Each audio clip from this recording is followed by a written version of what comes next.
Crazy combination try చేసే వాళ్ళకి నచ్చుతుంది.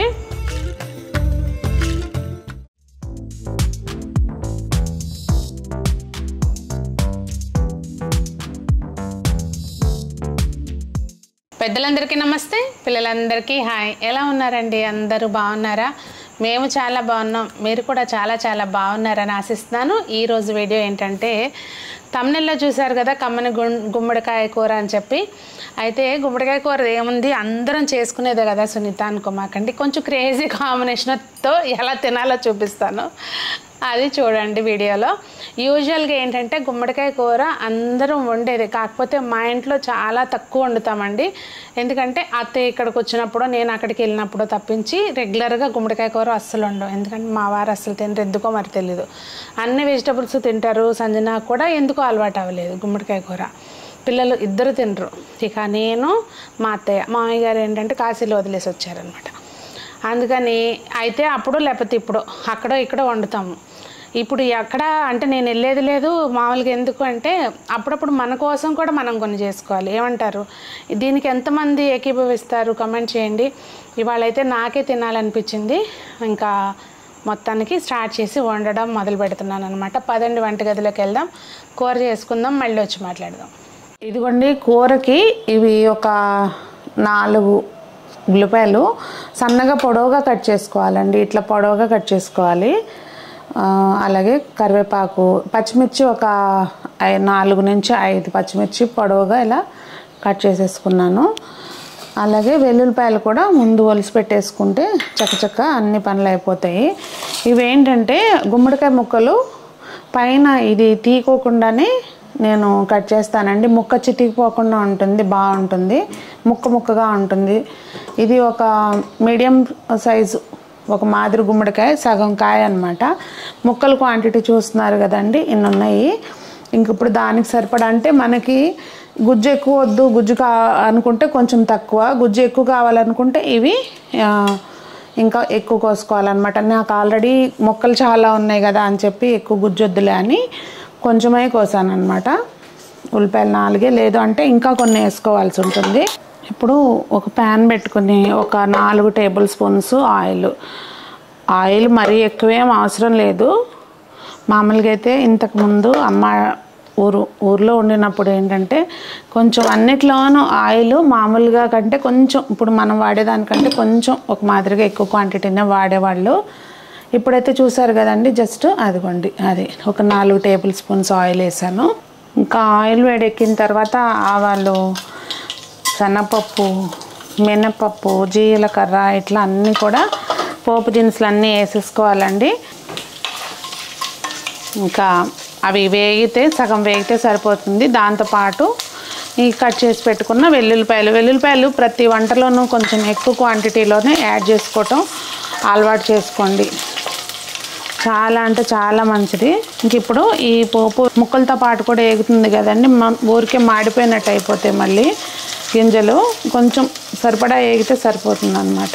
ఎంతమందికి ఇలాంటి కూరల్లో పప్పులు ఏరుకుని కూర్చుని ప్రశాంతంగా తింటూ పప్పులు ఏరుకుని తినడం ఇష్టం అనేది కామెంట్లో షేర్ చేయండి. నాకైతే బాగా ఇష్టం. ఇంక ఇప్పుడు ముందు ఉల్లిపాయలు కాదండి, గుమ్మడికాయ ముక్కలు వేసుకోవాలి, కరివేపాకు, ఇవి కొంచెం వేగనివ్వాలి. ముందే ఉల్లిపాయ వేస్తే ఏంటంటే ఉల్లిపాయ మాడినట్టు అయిపోతుంది. ఇది కొంచెం బాగా వేగనివ్వాలి, బాగా కాదు కొంచెం ఒక మాదిరిగా వేగనివ్వాలి, ఒక 2-3 నిమిషాల పాటు. ఈ ముక్కలు అనేవి చక్కగా కలుపుకుంటూ వేయించుకోవాలండి. చెప్పాను కదా, ఎక్కువసేపు ఏం అవసరం లేదు. ఫ్లేమ్ హైలో పెట్టినా ఇబ్బంది ఏం లేదు. మనం ఒకవేళ దగ్గరే ఉండి వేయించుకుంటే కనుక హైలో పెట్టినా ఇబ్బంది ఉండదు. అలా చూస్తున్నారు కదా, ఇట్లా కొంచెం కలర్ మారినాక అప్పుడు ఉల్లిపాయ వేసుకుంటే ఏంటంటే ఉల్లిపాయ మాడిపోకుండా బాగుంటుంది అన్నమాట టేస్ట్. ఇది ఆల్మోస్ట్ ఇంకొక 1 మినిట్ వేగితే సరిపోతుంది. నేనైతే ఇప్పుడు హైలోనే ఉంచాను. ఇప్పుడు కొంచెం ముక్కలు వేగిన తర్వాత మనం కట్ చేసి పెట్టుకున్న ఈ ఉల్లిపాయలు అన్నీ కూడా వేసేసుకోవాలి.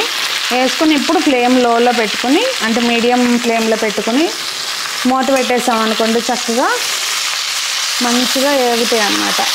ఇవి ఉల్లిపాయ కొంచెం క్వాంటిటీ ఎక్కువ అవ్వాలనుకుంటే కూర ఉల్లిపాయ ఎక్కువ వేసుకోవాలండి, గుజ్జు కావాలనుకుంటే. కానీ ఇక్కడ మా ఇంట్లో అయితే ఇది తినేది నేను ఒక్కదాన్నే, ఇంకా అందుకని దానికి అనుగుణంగా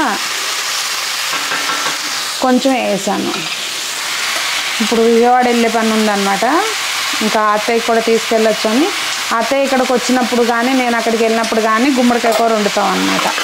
అప్పుడు ఇద్దరం హ్యాపీగా తినొచ్చాము. మా అయ్యగారేమో కాశీలో వదిలేశారు, ఇంకా అప్పటి నుంచి తినట్లేదు. ఎందుకో మా వారు అన్ని కూరలు తింటారు కానీ గుమ్మడికాయ ఇష్టం ఉండదు. ఒక్కసారి తింటేనే కదా టేస్ట్ తెలుస్తుంది అని చెప్పినా కానీ తింటారు. మీ ఇంట్లో అలా ఎవరైనా ఉన్నారా తినని వాళ్ళు? కమెంట్ చేయండి.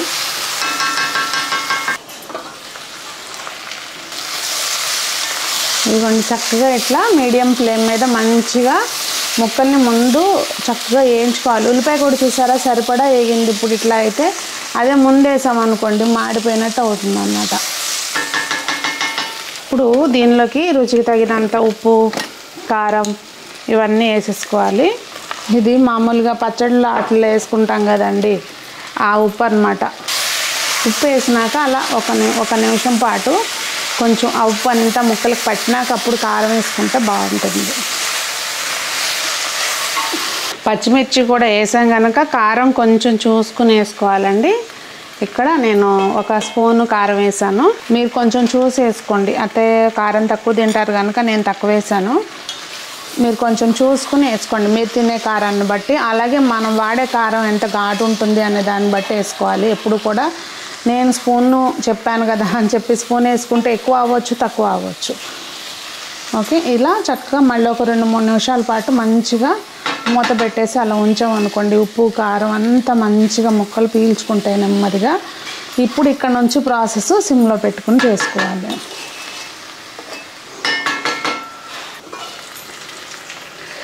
ఇదిగోండి చూసారా చక్కగా మగ్గిపోయినాయి కదా ముక్కలు. అయితే కరెక్ట్గా చెక్కు తీయలేదు కనుక చక్క ముక్క ఉందండి, లేదంటే ఊరికి ఇట్లా చితికిపోయినట్టు అయిపోతాయి. ఇంక ఇప్పుడు బెల్లం ఇప్పుడు నేను ఒక 150 నుంచి 200 గ్రాముల వరకు ఉంటుందండి ఇది.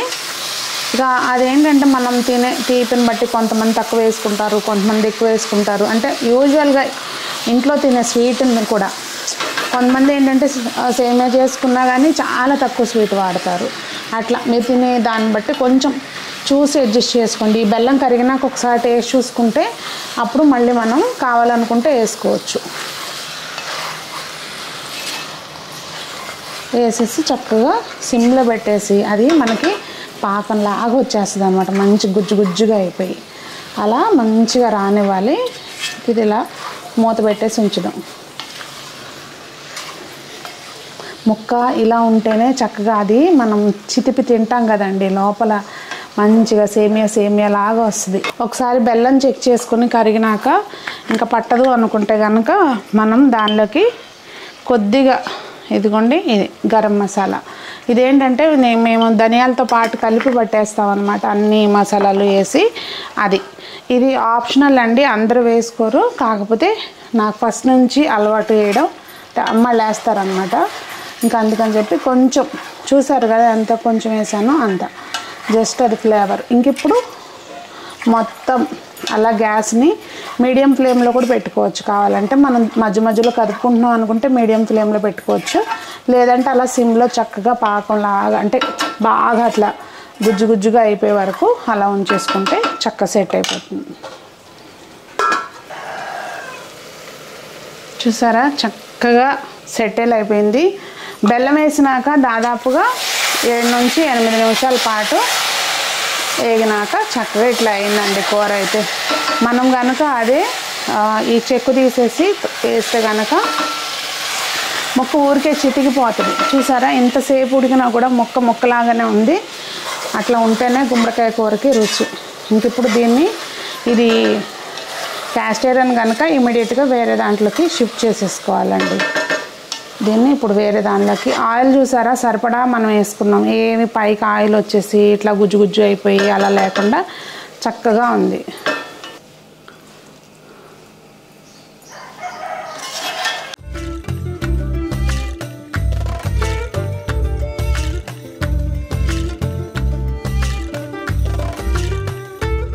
ఇదిగోండి ఇక్కడ ఒక చిన్న టిప్పు, మనం క్యాస్ట్ ఐరన్లో ఏది వంట చేసుకున్నా కూడా వెంటనే దాన్ని డిష్ అవుట్ చేస్తాం కదా, చేసినాక కొంచెం పాత్ర వేడి తగ్గిన తర్వాత కొన్ని వాటర్ పోసి తీసేసినాక కొంచెం ఒక చుక్క విమ్ లిక్విడ్ వేసుకుని కడిగేసి ఎమ్మటే తుడిసి పెట్టుకోవాలండి. తుడిసి పెట్టేసుకుంటే మళ్ళీ ఆయిల్ రాయాలి ఇట్లా ఏ కథలో అవసరం లేదు, చాలా నీట్గా ఉంటుంది. మనం ఎక్కువసేపు వాటర్ పోసేసి ఉంచి అలా చేస్తేనే మనకు ఆ ప్రాబ్లం అవుతుంది. అప్పుడు మళ్ళీ తుడిచి కొంచెం సేపు వేడి చేసి ఆయిల్ రాసి అలా పెట్టుకోవాలన్నమాట. ఇమ్మీడియట్గా కడిగేసుకున్నాం అనుకోండి చక్కగా ఉంటుంది, కడిగి తుడిసి పెట్టేసుకుంటే. ఇదిగోండి గుమ్మడికాయ కూర యూజువల్గా ఎప్పుడు అన్నంతో తింటాం చూస్తుంటారు కదా మీరు, కానీ ఇలా మెత్తటి దోశలు వేసుకుని దాంతో తింటే చాలా బాగుంటుంది ఆంటీ అంది సరిత. సో ట్రై చేద్దామని చెప్పి నేను కూడా పెట్టుకున్నాను. ఇంకప్పుడు తిని చెప్తా ఎలా ఉందో. చూసారు కదండి, ప్లేట్లోకి గుమ్మడికాయ కూర పెట్టుకుని వచ్చాను. వేడి వేడిగా దోశ సాఫ్ట్గా వేసుకోవాలి, క్రంచీగా కాదంట. సో అంటే క్రేజీ కాంబినేషన్ ట్రై చేసే వాళ్ళకి నచ్చుతుంది. నాకైతే దోశని ఏకంగా మామిడికాయ రసంలో తిన్నదాన్ని నేను. అలాంటిది గుమ్మడికాయ కూర మామూలుగానే చాలా ఇష్టము, దోశతోటి చాలా బాగుంది. యాక్చువల్గా ట్రై చేయండి, నచ్చితే ఫర్దర్గా తినండి, లేకపోలేదు తింటే తప్పే ఉంది. అదనమాట. మీకు ఏమనిపించింది వీడియో అనేది కామెంట్ చేయండి. అందరూ బాగుండాలి, అందులో మనం ఉండాలి. మనకి నచ్చిన వంటల్ని నచ్చినట్టుగా చేసుకునే జీవితాన్ని ఆనందంగా ఆస్వాదించాలని కోరుకుంటూ మీ సునీత.